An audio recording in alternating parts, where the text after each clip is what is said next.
जिसे आप हिंदू शेर समझ रहे थे वो मोनू मानेसर निकला गीदड़।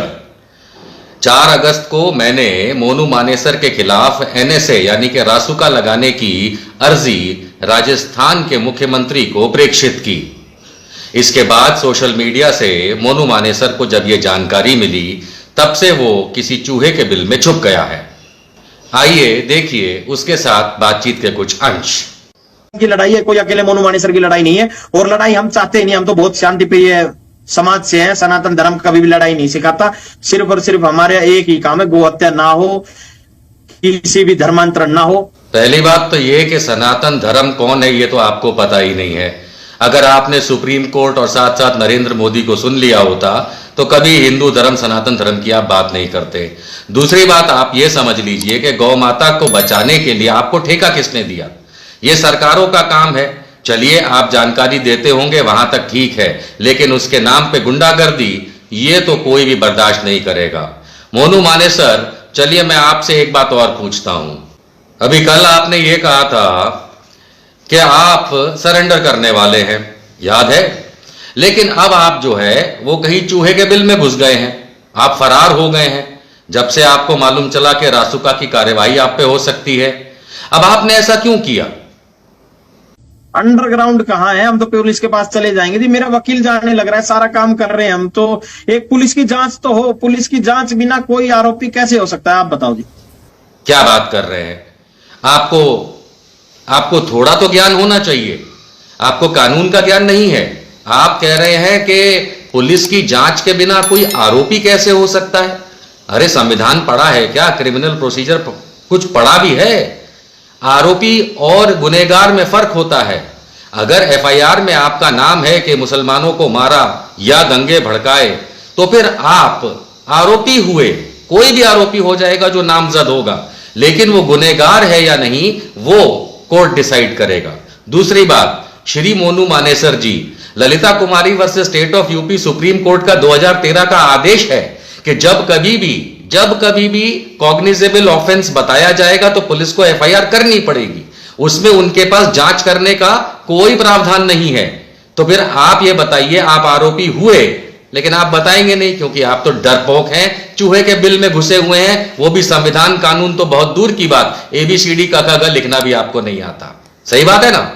अब मोनू मानेसर को जाएगा आज की तारीख में। चलो ये दंगा भड़क गया, मेरी 10 गवाही है नूह में, मैं गवाही देने चला जाऊं, मेरे वो चिपट जाए लपट जाए तो?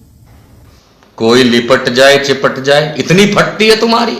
अरे दंगे भड़काते हो तुम, गाड़ियों को घेर करके गौ माता के नाम पे जो गुंडागर्दी और आतंकवाद फैलाते हो, तब तुम चिपटते हो, तब तुम लिपटते हो, वो तुम्हारे लिए ठीक है।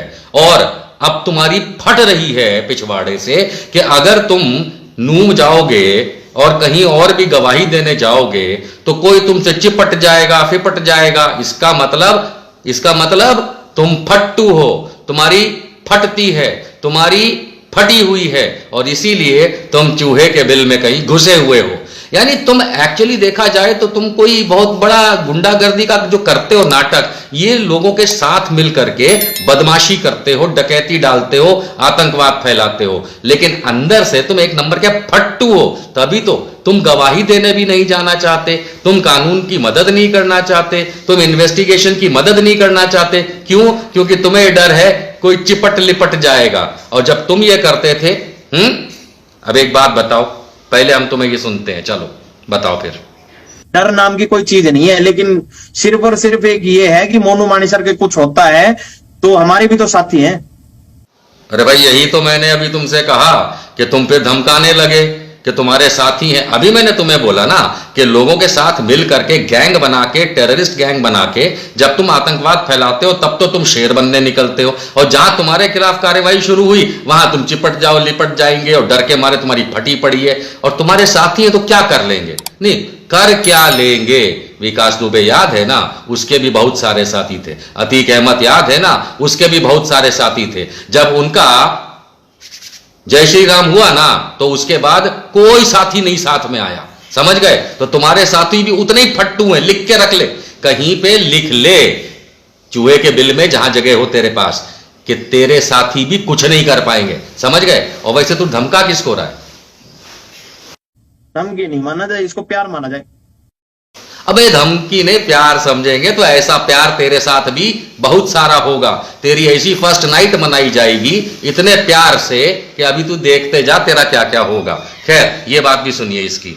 हमारे लोगों की गाड़ियां तोड़ दी गई, हमारी गाड़ियां जला दी गई, हमारे युवाओं को गोलियां मारी गई, इससे बड़ा दुर्भाग्य हमारी बहन बेटियों को छेड़ा गया, इससे बड़ा दुर्भाग्य क्या है? हर बार तो तू ये कहता आया कि तू वहां गया नहीं, तेरे लोग वहां गए नहीं। अब ये तेरे लोगों की गाड़ियां जला दी गई, तेरे लोगों का क्या लगा रखा है तूने?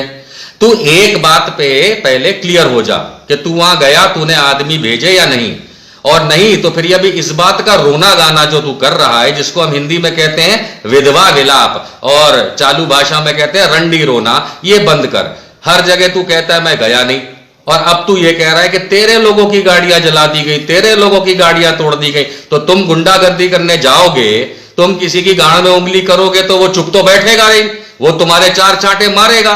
तो सीधी बात है, तुम जाके किसी के घर में आगजनी तोड़फोड़ करने की कोशिश करोगे और आशा करते हो कि वो लोग चुपचाप बैठे रहेंगे। तुमने चूड़ियां पहन रखी है, दुनिया ने नहीं। समझ में आया? ये बात ध्यान से गांठ मार के रख ले, जो भी मार के रख ले कि तेरे साथ यही होगा जो अतीक अहमद के साथ हुआ, विकास दुबे के साथ हुआ। अब तू इस गुंडागर्दी से बच नहीं सकेगा, अभी भी तेरे पास समय है, सुधर जा। क्या बोलना चाहता है इस बारे में? आखिरी बात बोल, फिर काम खत्म। इसका उपचार यही है जी, अब तो बस जिम्मेदार तो जो है जांच चल रही है, जो जांच में दोषी पाया जाएगा वही जिम्मेदार है, चाहे वो कोई भी हो, चाहे वो राजनीतिक हो, चाहे वो कोई संगठन हो, चाहे वो मामन खान हो, चाहे वो मोनू मानेसर हो।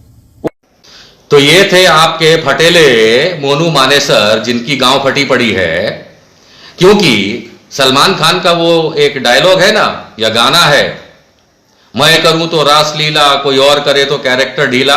बस यही हाल है मोनू मानेसर जैसे आतंकवादियों का।